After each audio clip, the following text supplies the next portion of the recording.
Queridos irmãos, que Jesus nos abençoe nessa noite. Para muitas pessoas, falar sobre o perdão é uma utopia. É uma coisa que não consegue se admitir. E muitos até dizem assim: olha, se fosse com você, se você passasse por um momento de violência ou de dor muito profunda, você perdoaria? E para muitos ainda, perdoar é uma fraqueza. Mostra falta de dignidade, falta de brio, falta de amor próprio. E as pessoas vão levando. E se você conversa com elas, elas vão trazendo 1000 exemplos para mostrar que o perdão é uma coisa difícil. E, meus irmãos, concordamos com as pessoas. É difícil. É talvez uma das mais nobres virtudes. Perdoar, achamos, estudamos e realmente concluímos que é um ato de inteligência. Por quê? Como vemos essa ideia do perdão totalmente sobre o enfoque espírita? Essa frase de Jesus, no momento crucial da sua vida, no final da vida física, há 2000 anos atrás, vibra em nós, em todos os momentos, quando temos que pensar, ou temos uma situação em que precisamos pensar no perdão, sentir a necessidade de perdoar. Pai, perdoa-lhes, eles não sabem o que fazem. Ele, o Mestre, o mais puro espírito que já tivemos na face da terra, que não devia nada a ninguém, que não tinha nada a expiar ou a provar. Era um espírito de escola que descia à terra com a mensagem do Pai, para trazer à humanidade toda uma modificação educativa necessária para qualquer um de nós. Foi talvez um dos mais, talvez não, certamente um dos mais tristes episódios que já tivemos na Terra, onde esse espírito foi levado à cruz de uma forma infamante. E no momento supremo, ele pede a Deus que perdoe a todos aqueles que estavam ali e que estavam acolá, fazendo este momento crucial que ele vivenciou. Pai, perdoa-lhes. Eles não sabem o que fazem. E quando se comenta que uma pessoa comete um ato violento ou grave, a gente diz, é uma pessoa, na verdade, não sabe o que faz. Como não sabe? É uma pessoa inteligente, é uma pessoa normal, é uma pessoa isso, é uma pessoa que nada, essa é vergonha, é isso, é aquilo. Não é assim que as pessoas agem? E realmente, por que Jesus disse, eles não sabem o que fazem? Vejamos o que significa a palavra perdão. Ela vem do latim perdonare, e quer dizer permanente, donare, doação. Uma doação constante, permanente, que exige 2 coisas essenciais: compreensão e tolerância. Por si só, coisas difíceis, né? Compreensão e tolerância com os nossos próprios equívocos e também com os equívocos dos outros. Por isso se diz que o perdão é um ato amoroso, é um ato de amor, é um ato de misericórdia. Porque Jesus, no próprio Sermão da Montanha, o mais belo sermão, hino que se cantou até hoje, o Sermão da Montanha, ele diz, bem-aventurados os misericordiosos. Porque o perdão é lei divina. E por isso é nossa obrigação, é nosso dever. 2 leis. No mínimo 2 leis nós infringimos ao não sabermos perdoar. A primeira, a maior de todas as leis, considerada das 10 leis morais, que consta na 3ª parte do Livro dos Espíritos. A mais completa e abrange todas as demais, porque a justiça é fazer aos outros aquilo que queremos que os outros nos façam. Quem de nós não gosta de ser perdoado? O amor é o sentimento mais nobre, que abrange todos os demais, porque a própria lei divina é amor. O Pai é amor. E a caridade é a operacionalização da lei divina, da lei de amor. E na própria definição de caridade já se fala em indulgência, benevolência e perdão das ofensas. E a lei de causa e efeito, por quê? Pelo princípio básico da lei de causa e efeito, nós sempre responderemos pelos nossos atos. E não, como não existe efeito sem causa, e como toda causa produz um efeito, e como o efeito vem de uma causa, fazendo um jogo de palavras, nós temos a questão do perdão muito nitidamente. Porque se eu não sou capaz de compreender e ser indulgente, benevolente, com o erro meu mesmo, porque às vezes a gente se cobra muito, e do outro, como eu terei a condição, né, de vivenciar a lei divina? Então, o amor, a justiça, a caridade são básicos para o cumprimento da verdadeira lei de causa e efeito, e sempre seremos imediatamente responsabilizados pelos nossos atos. Quanto mais conhecemos, mais respondemos por eles. Por isso dizemos que o perdão é uma atitude inteligente. Por que ela é uma atitude inteligente? Porque ela passa a ser uma habilidade. O perdão é um exercício, é um treinamento, é uma vivência que nós precisamos ter. Porque é um exercício constante de trabalho, como já foi colocado, dessas virtudes. E, acima de tudo, ela exige a humildade. A mais difícil de todas. Porque humildade é difícil. Nós temos muito que aprender. Jesus era humilde, era o exemplo da humildade. Por isso, para ele, não foi difícil dizer: Pai, perdoa, porque eles não sabem o que fazem. Mas como nós podemos ver essa questão da compreensão com humildade? Perdão, para ser inteligente, tem que admitir, o indivíduo tem que admitir a sua falibilidade. Nós não somos perfeitos, nós somos perfectíveis. Temos em nós o potencial do crescimento para chegarmos à perfeição relativa e à felicidade para a qual fomos criados. Mas nós não somos ainda infalíveis, nem perfeitos. Portanto, temos em nós e temos que ver nos outros essa capacidade de cometer erros, enganos e atos que nem sempre são tão ideais. Temos que reconhecer as nossas deficiências e, acima de tudo, quando falamos do outro, as deficiências do outro, com essa facilidade grande de errar. As dificuldades dos outros e as nossas dificuldades existem inegavelmente. Perdão é uma decisão. Precisamos querer para agir. É um processo. Como já dissemos, ela é uma vivência. O perdão é um exercício.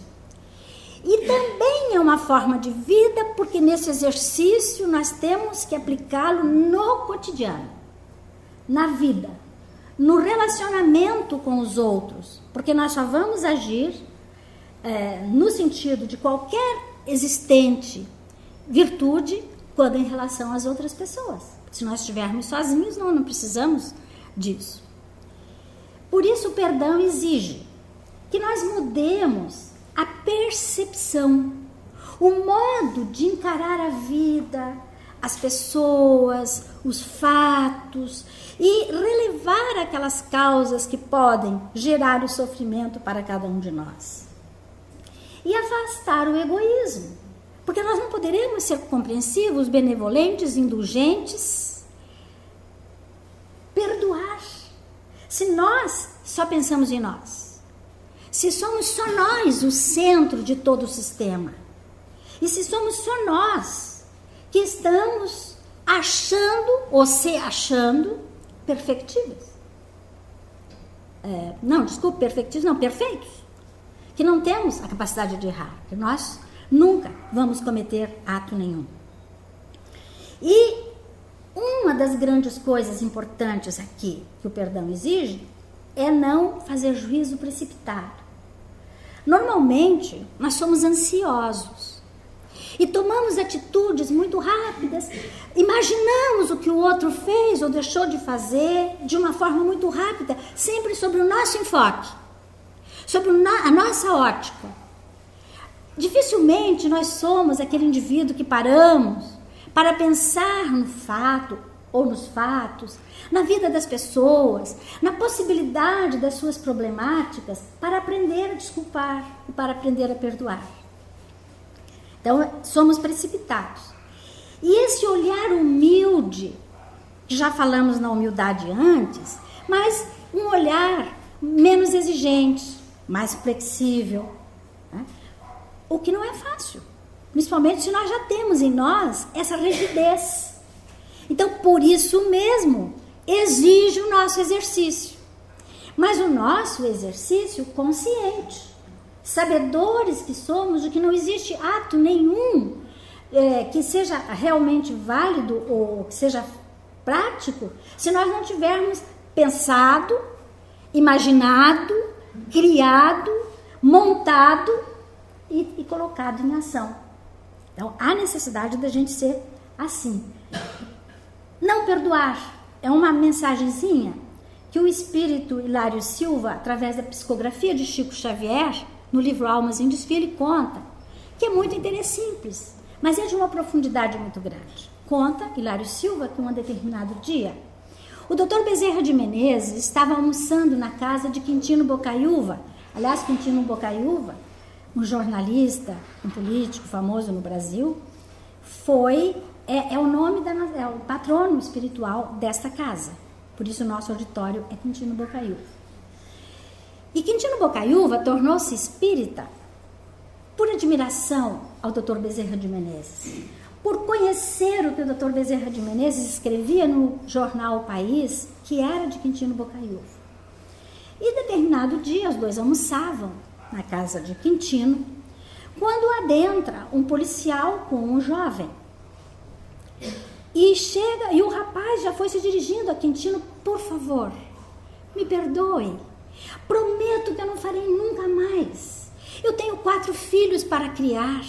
O ato foi impensado, imprudente. Eu mudo de rua, mudo de bairro, mas me deixe, não me denuncie. Quintino Bocaiúva olhou muito seriamente e disse: jamais. Todos pagamos pelos nossos atos. E eu não vou deixar você impune. O moço trabalhando com uma arma, ele pegou e trabalhando com a arma, saiu um tiro e passou raspando pela cabeça de Quintino Bocaiúva, que estava no escritório, mas não aconteceu nada. Mas ele foi denunciado, chamado e, enfim, ele estava lá. E quando Quintino Bocaiúva dizia que não iria perdoar tal, o Dr. Bezerra de Menezes estava ficando numa situação incômoda, sentindo-se mal, ele que era a bondade em pessoa.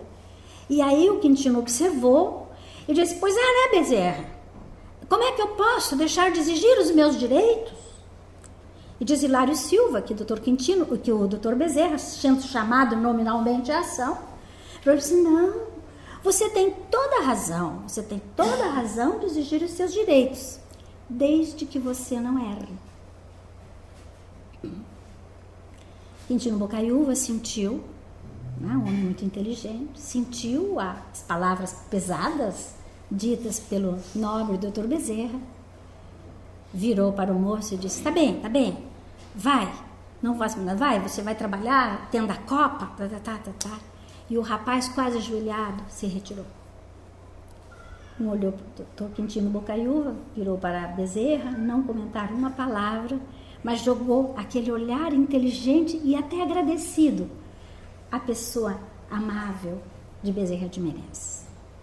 Então, quando nós aprendemos a trabalhar um pouco a nós mesmos, deixamos talvez de sermos tão egoístas, tão orgulhosos, e voltamos um pouquinho mais para esse lado mais amoroso, porque a própria lei do perdão assim o exige.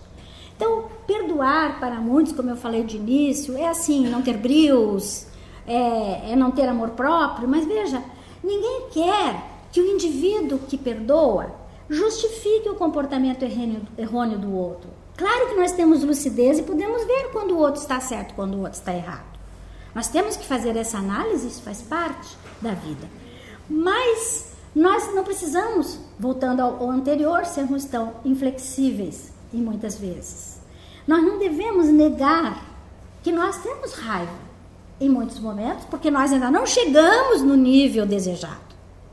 E quantas vezes sofremos pelo ato, ou que nós fazemos para com o outro, porque nós já temos essa consciência, ou que o outro faz para conosco.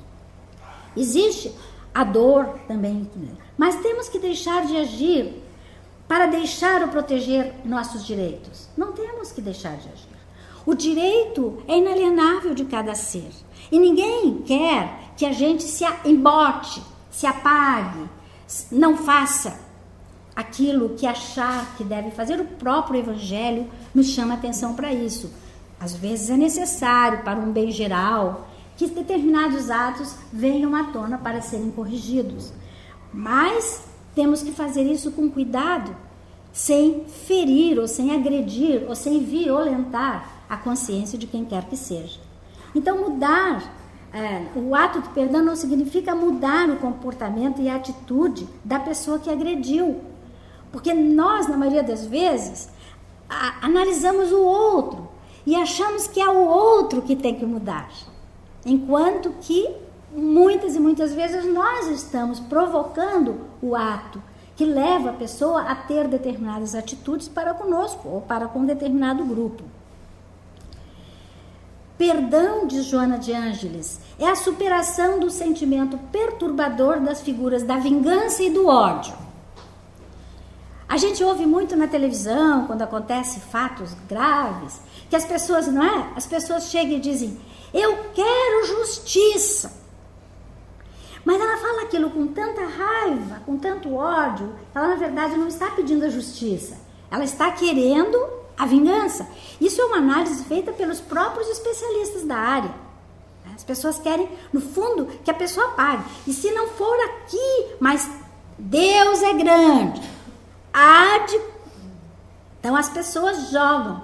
Eu perdoo, mas o Deus é grande. Ele há de vingar, porque a lei não falha. E aí fica desse jeito, jogando a questão do ódio, da vingança. Então a Joana diz isso, em termos de vingança e ódio, através da perfeita integração do ser em si mesmo, mostrando que quando o indivíduo já está integrado com ele mesmo, já tem uma consciência pessoal, já se trabalha, ele não exige, não se dê, aqui ó, através da perfeita integração do ser em si mesmo, sem deixar-se ferir pelas ocorrências afligentes dos relacionamentos interpessoais.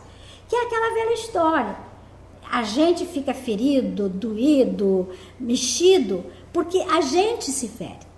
Aqueles, como Jesus, por exemplo, já não foi atingido, porque ele estava acima de todo o processo que estava acontecendo com ele. E aí Platão, já antes de Cristo, dizia, aquele que tudo compreende, tudo perdoa. Platão, juntamente com Sócrates, foi um dos precursores da própria doutrina espírita. Aquele que tudo compreende, tudo perdoa, não cobra nem revida a ofensa recebida. É sincero, não que ele não ache que houve ofensa, mas ele não cobra, não revida, não dá o tapa com a outra mão, né? É sincero, generoso e não fere o amor próprio do ofensor impondo condições humilhantes. E isso aqui, ó, e não registra mágoas. Lembra do fato, mas lembra do fato sem dor. O que significa ter que administrar a questão em si. Por isso que a Joana aqui, ela diz que o indivíduo já está integrado em si mesmo. Já tem uma visão, uma base, uma estrutura psicológica, intelectual, emocional e espiritual que lhe garante essa fortaleza interior. E aí ele não se perturba no relacionamento interpessoal, quer dizer, no relacionamento com as outras pessoas. Não registra mágoas. Lembra, porque não é o fato de perdoar que a pessoa esquece. Existem interessantes diálogos entre as pessoas, textos sobre isso, que dizem assim, perdão tem que esquecer. Como se a memória não funcionasse. A memória funciona. Aconteceu uma coisa 10, 15 anos atrás, a pessoa lembra.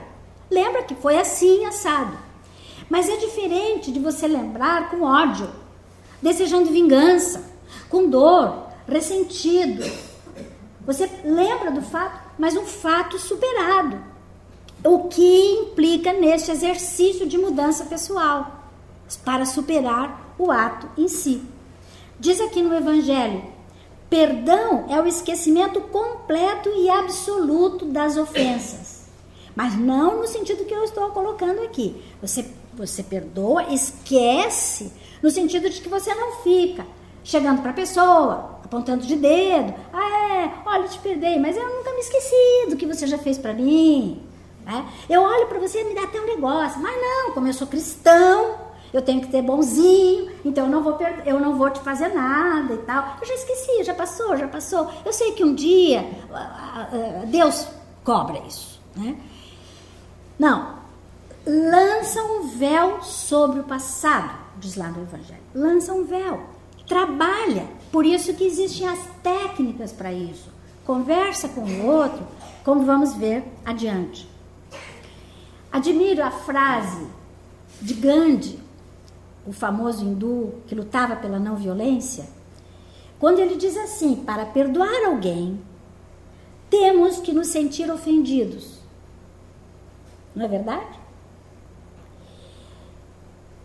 E como jamais me senti ofendido, por quem quer que fosse, não tive a necessidade de perdoar.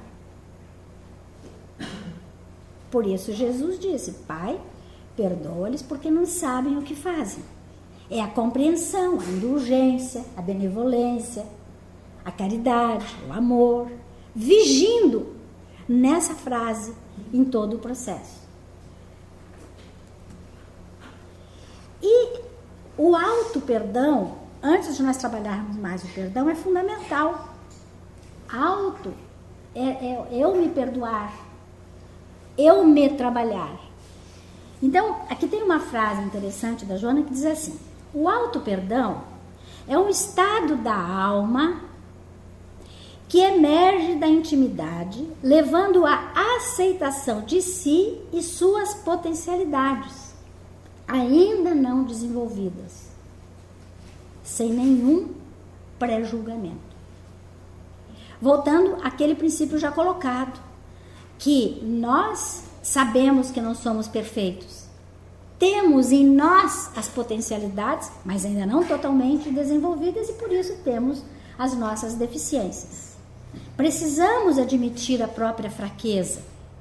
E é interessante que quando a gente admite a própria fraqueza, a gente é mais acessível, mais flexível, aceita melhor a si e com certeza, como diz aqui na frase, aceita também os outros. Aquele que se conhece a si mesmo, com suas ambiguidades, com seus comportamentos às vezes dúbios, pode compreender o outro em sua sombra.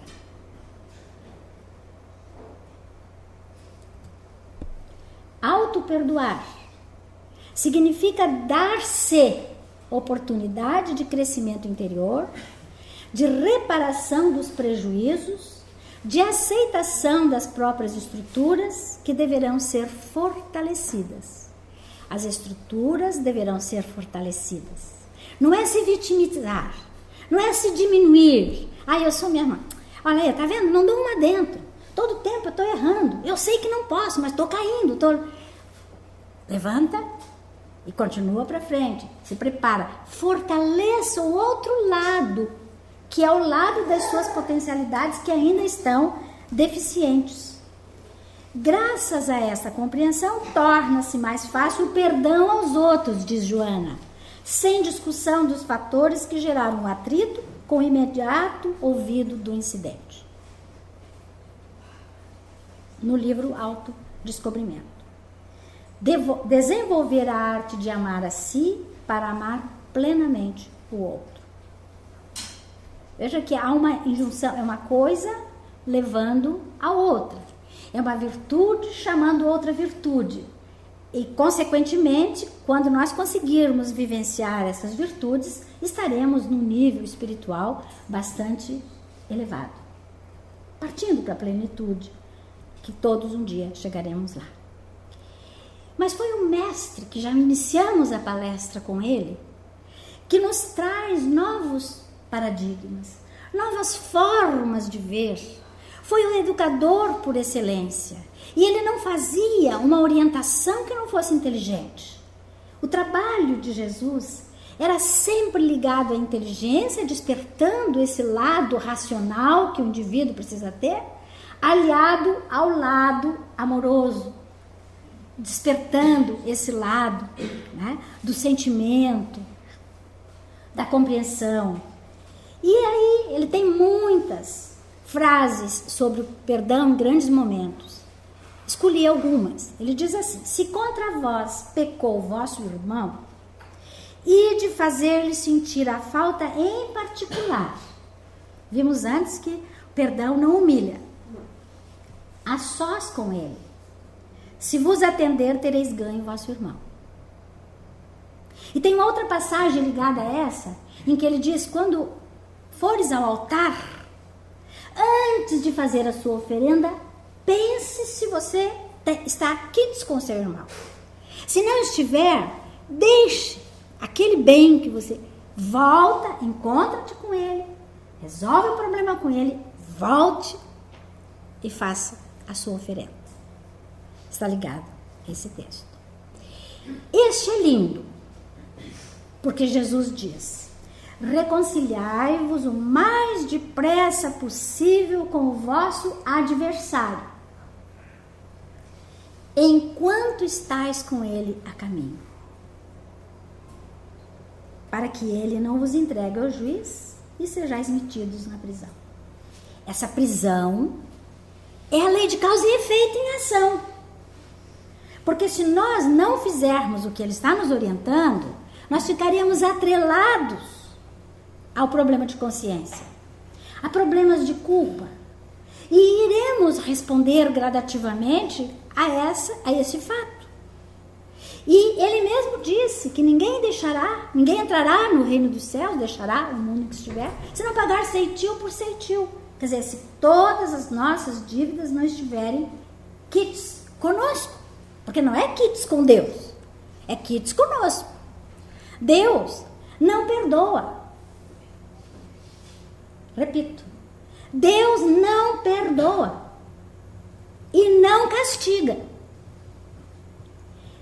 E simplesmente estabeleceu suas leis, que são imutáveis, que são gerais, e elas se cumprem.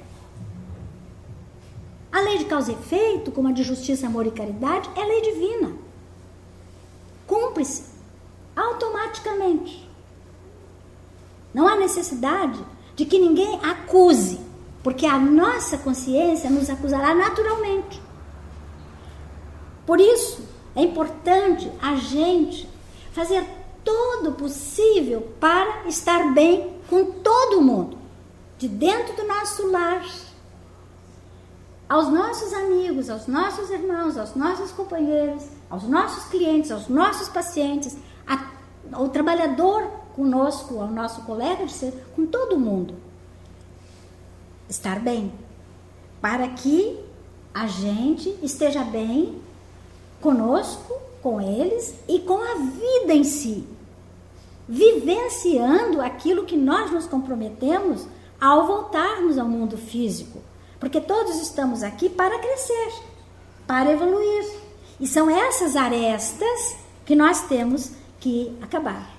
Essa é uma cena na internet, mas que é significativa, que todo mundo sabe, que é a da mulher que ia ser apedrejada, e que, levada a Jesus, ele diz a frase famosa, que atira a primeira pedra quem estiver sem pecado, de uma forma muito inteligente, sem chamar a atenção de ninguém, ele chamou a atenção de todos nós, mostrando que essa benevolência, essa indulgência para com os erros dos outros era necessária.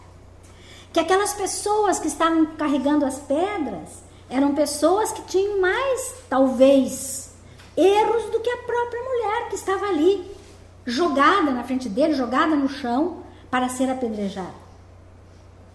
E ele não diz para ela, oh, queridinha, passou a mão na cabeça, vai, para você estar certinho, vai embora, quando eles não... Não, vai e não tornes a pecar. Quer dizer, chama atenção imperativa para que ela se flagre da necessidade de mudança, do exercício, da mudança de comportamento. E essa frase está ligada no Evangelho segundo o Espiritismo a essa passagem da mulher adúltera. Não julgueis, a fim de não serdes julgados. E muitas pessoas confundem o julgamento com análise. Diz, nós não podemos julgar ninguém, então a gente nunca pode dizer se a pessoa fez certo ou fez errado. Não é nesse sentido. O julgar implica num ato de um juízo, né? Você estabelecer um juízo quase como que absolvendo ou condenando determinada pessoa. E não é essa a nossa função, porque não nos compete nem absolver e nem julgar. Porque nós não somos juízes de ninguém.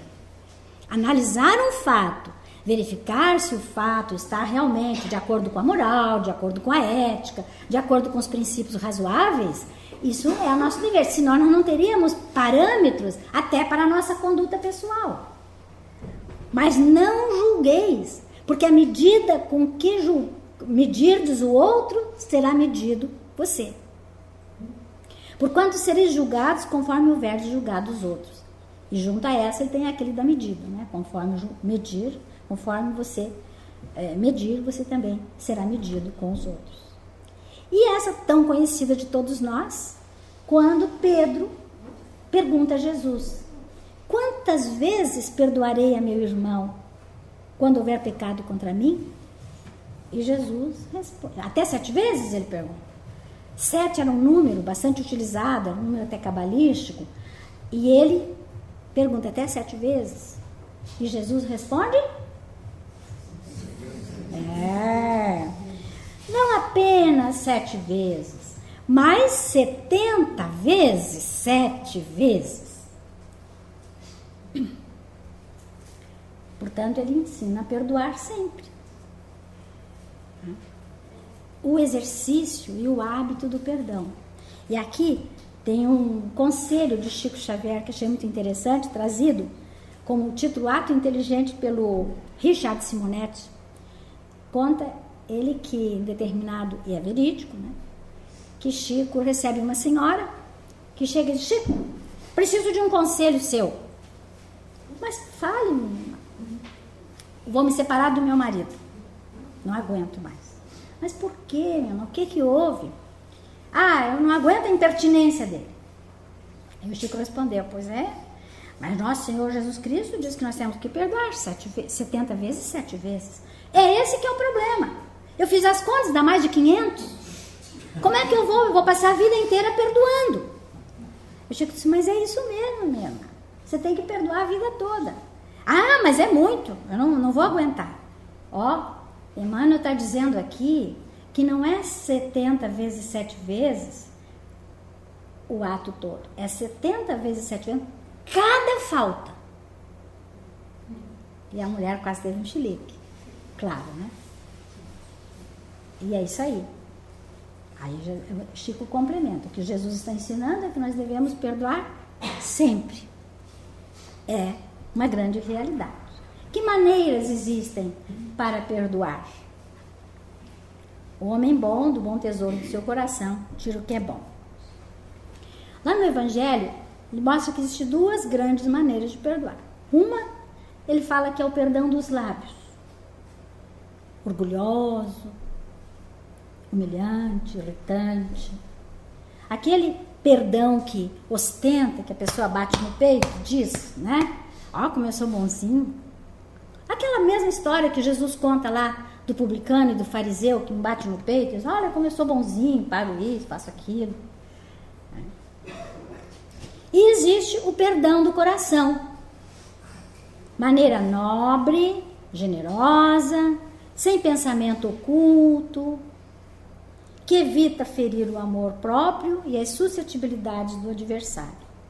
É indulgente e benevolente, tal qual consta na definição de caridade que se encontra no Livro dos Espíritos. Indulgência, benevolência e perdão. Dá para lembrar aqui, como exemplo desse perdão do coração, a própria parábola do filho pródigo, ou a parábola dos dois irmãos. Quando aquele filho, só para recordar que todo mundo conhece a parábola, aquele filho pegou todos os bens e saiu pelo mundo, gastou tudo, estragou tudo que ele tinha, ficou pobre, comia como empregados das pessoas, a comida, como ele diz, que nem os porcos comiam. Arrependido, volta. E o pai abre os braços, recebe o filho.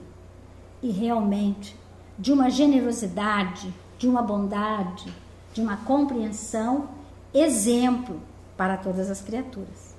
Claro que se nós fôssemos estudar a parábola, dá 2, 3 palestras, porque tem muitos senões, muitas suscetibilidades, muitos pontos a serem analisados. Tem o outro irmão, o problema do ciúme, da inveja, tudo. Mas é uma parábola que lembra muito bem a questão do perdão, que deve ficar aqui, ó, na nossa cabeça, lembrando sempre. E o pedido de desculpa? Existem aqueles que pedem desculpa, e existem aqueles que pedem desculpa. Eu estou me referindo aqui, neste momento, à desculpa conscientizada.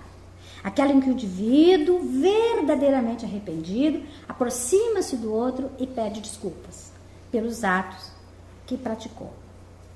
Que pede uma reconciliação, que admite que causou algum prejuízo, que causou algum dano. Agora, para muitos, a desculpa é uma palavra mágica. Como se o indivíduo com a varinha de condão fizesse assim, está tudo resolvido. Esquece tudo, tudo já passou. E disse que é necessário desfazer essas técnicas defensivas não conscientizadas do verdadeiro perdão. Aquela desculpa que está nele inserido um jogo psicológico, de que a pessoa diz, não, peço desculpa, me acerto, fica tudo quito, e amanhã de novo eu posso fazer. Entra naquela reincidência compulsiva, como se fazer o ato e pedir desculpa, e fazer de novo, e pedir desculpa, vira uma coisa com muito pouco critério de honestidade. E a pessoa fica repetindo determinadas frases de uma forma vulgar, de uma forma que não está lá, como naquele primeiro atitude verdadeiramente arrependida do ato praticado. Daquele que pede a reconciliação real e não de fachada, para enganar a si, aquele a quem ele vai pedir desculpa e até um determinado grupo, para que ele fique limpo, com a barra limpa, como se diz, mas que no fundo, ainda não consegue realmente ter essa sinceridade e fazer um ato de desculpa, ou um pedido de desculpa sincero, verdadeiro, com humildade. Então, o pedido de desculpa tem que ser conscientizado.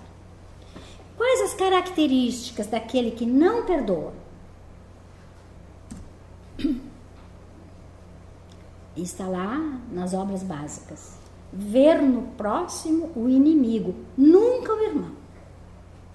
Segundo nos consta, quando nós não perdoamos ou somos inflexíveis diante de determinado fato, de determinada pessoa ou pessoas, nós vemos, mesmo até inconscientemente em muitas situações, o outro como inimigo. Num estado de defesa, se autoprotegendo, e nunca naquilo que o próprio Cristo nos ensinou para agirmos como verdadeiros irmãos. O que motiva isso é o orgulho da gente, é a ostentação que nós ainda sentimos. E por isso nós temos essas reações difíceis e comuns, de melindre, de mágoa, de ressentimento. Existem pessoas que se melindram por tudo, que se ofendem por tudo, o chapéu sempre coube na cabeça dela, o chinelo sempre serviu no seu pé, é sempre uma indireta para mim, é alguma coisa desse gênero, e vai criando um tipo de comportamento raivoso, de vitimização, de ódio, que vai se, da cólera, da raiva, da cólera, aquilo vai se filtrando nela mesma, vai aumentando e vai se caracterizando como um comportamento até de ódio, desejando no fundo a vingança. São pessoas amargas, ansiosas, que realmente não sabem trabalhar a sua questão do orgulho e das suas suscetibilidades. Emmanuel tem um texto em que ele diz: o melindre é filho dileto do orgulho. Porque quando, veja a Mahatma Gandhi citado antes, quando ele diz eu não perdoo porque eu nunca me sinto ofendido, para que nós possamos chegar a dizer uma frase dessa, real, verdadeira, sentida, nós não podemos sentir esse melindre, essa mágoa, esse ressentimento. Nós temos que estarmos acima desse tipo de comportamento que melindroso nos leva a essas amarguras, ansiedades, dores, porque as pessoas chegam a ficar doentes por causa desse tipo de comportamento. É nossa ira que nos faz entrar na briga. Diz um sábio, que eu não consegui o nome. E nosso ego que nos faz continuar nela, na briga. É igual aquele, né? Eu dou um boi para... Como é que é? Eu dou um boi, mas dou uma boiada para não sair, né? É a mesma coisa. É aquele tipo assim, né? Olha, eu sou calmo, eu sou tranquilo, eu não brigo, mas não piso no meu calcanhar, né? Não levo desaforo para casa. Esses comportamentos assim citados aqui são padrões enraizados, diz a psicologia. Ou quem aprisiona não é o que aconteceu em si, ou a pessoa que magoa a outra, mas a forma como a pessoa individualmente reage. E eu me recordei aqui daquela passagem do Evangelho, que fala do escândalo, né? Do adultério, no sentido de escândalo, em que ele diz que não é o ato em si, propriamente dito, que é o perigoso, mas é a divulgação, é o espaço, é o alcance do ato. Muitas vezes, um mesmo ato com duas pessoas distintas acontece e a pessoa só fica magoada com uma, por exemplo. Porque por trás, talvez, tenha com aquela pessoa, ou com aquele grupo, ou com aquele fato, porque às vezes mexe numa situação de trabalho, alguma coisa assim, que mexe lá com as estruturas internas da criatura. E ela tem uma reação individual muito grande para o fato que ocorreu. Às vezes, insignificante. Para um é insignificante, para o outro tem grande porte. E Hamed, no livro Os Prazeres da Alma, ele diz assim: emoções enterradas e não verbalizadas, olha como é interessante essa frase, podem se manifestar de forma negativa até com pessoas e situações diferentes. O que vem mostrar que às vezes são problemas nossos que a gente está trazendo, não só dessa vida, às vezes de muitas outras que nós não conseguimos trabalhar, no decorrer de, às vezes, muitas encarnações. E são aquelas coisas que é aquela pedra no nosso sapato. É a sombra que o Jung fala, e que o Jesus também refere-se. Que é aquele lado nosso que precisa mudar.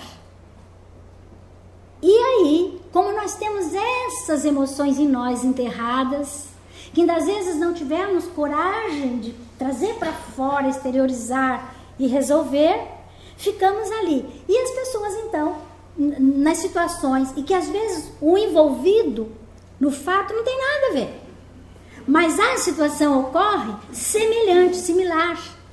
E a pessoa, então, ressurge num potencial muito grande. E faz aquilo que os autores aí dizem, tempestade em copo d'água. Porque são emoções nossas, internas. Não estamos aqui desmerecendo as emoções. Estamos mostrando que essas emoções levam a situações desse fato. Mas que essas emoções são importantes e têm que ser trabalhadas. O perdão é uma escolha. Sempre uma escolha. E quando acontece, é uma percepção nova.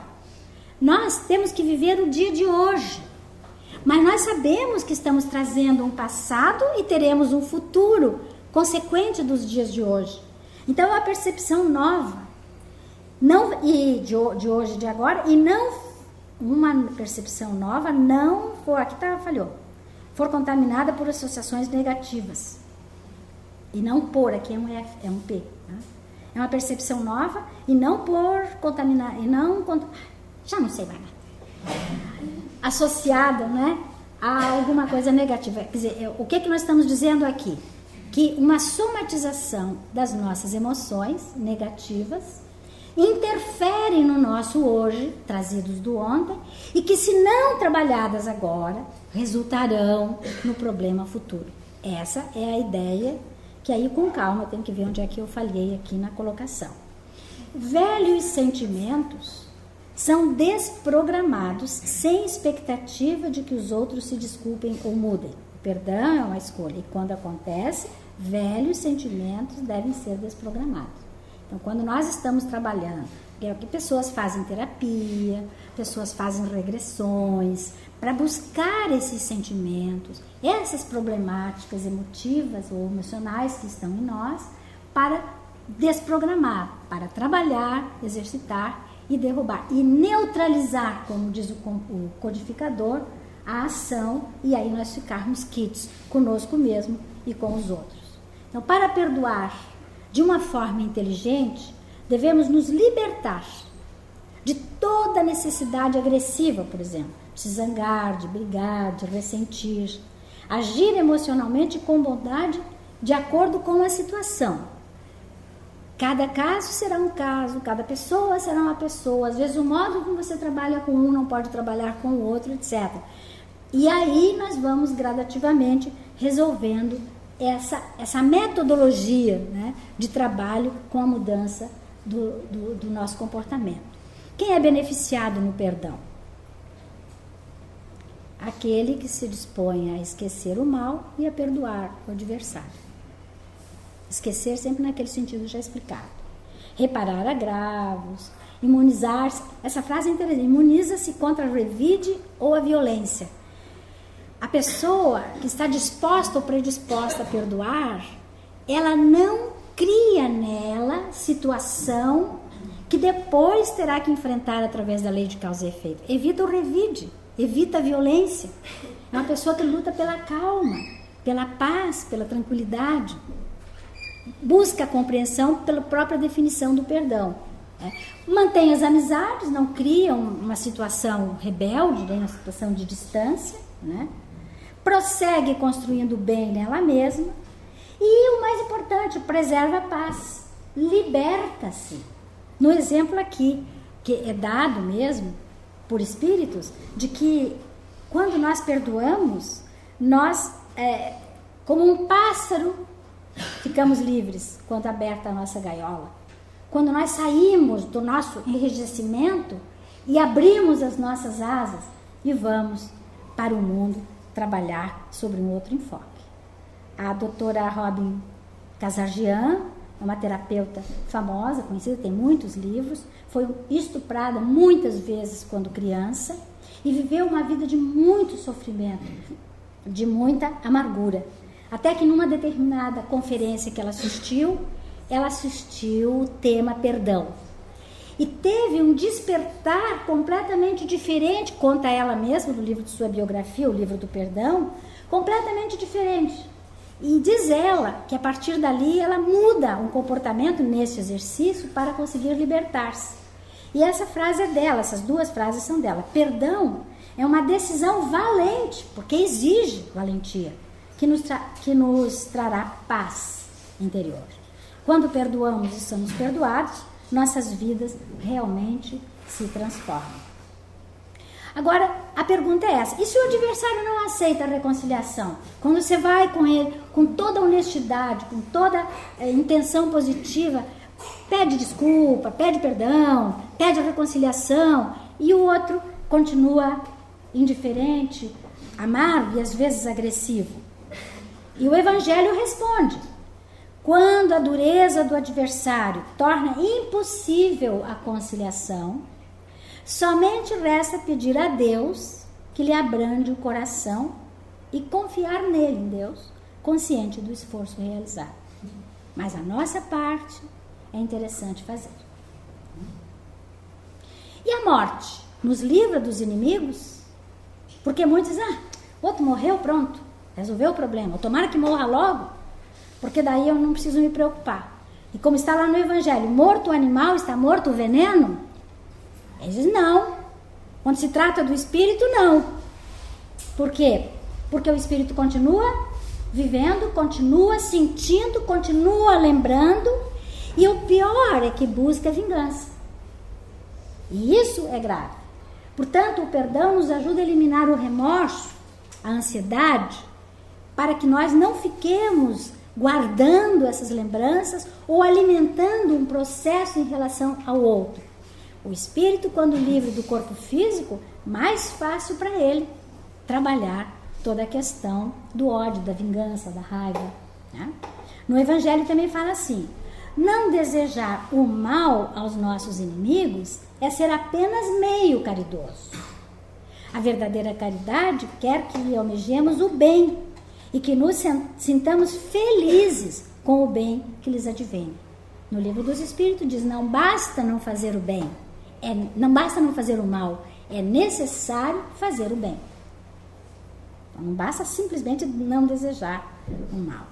E a prece resolve o problema? Eu sou agressiva com as pessoas, calunio, faço uma série de coisas, depois faço a prece, peço perdão a Deus e está tudo resolvido?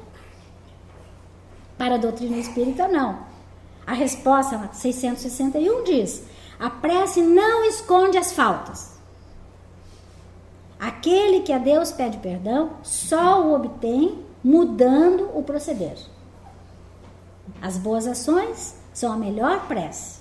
Por isso que os atos valem mais que as palavras. E aí lembremos do Pai Nosso, que Jesus nos concita a perdoar. Perdoai as nossas dívidas como perdoamos aos que nos devem. E lembremos daquele momento que eu falei lá do altar, em que ele diz, quando orares, se tiver alguma coisa contra o outro, vai primeiro e reconcilia-te com ele. Então, o perdão é um instrumento de cura. Isso aqui é importante, meus irmãos. A cura nossa, pessoal, do espírito, da alma. Diz Emmanuel, todos aqueles que ferem os outros esculpem na própria alma os estigmas da culpa, passando a posição de doentes, necessitados de compaixão e de socorro, a fim de que não venham a cair em condição pior. Lembre que Jesus disse, reconcilia-te com o teu inimigo, para que não caia na mão do juiz, que vai te cobrar mais. As doenças psicossomáticas são sempre advindas, o nome já diz, psicossomáticas, da alma, do espírito, da psique. Alimentar suscetibilidades armazena detritos. E esses detritos causam problemas sérios de saúde, tanto emocional, tanto intelectual, tanto espiritual e físico. Quantas pessoas que são agressivas, agitadas, muito ansiosas, que geram problemas em circulação e entram num derrame, porque não consegue se controlar. Guardar ressentimento é como tomar veneno e esperar que a outra pessoa morra.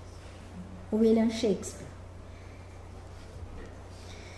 Então, aquilo que nós falamos, todas as nossas suscetibilidades geram ácido, que ficam lá dentro, corroendo a gente no estômago, no fígado, no rim, cria cálculos renais, de vesícula,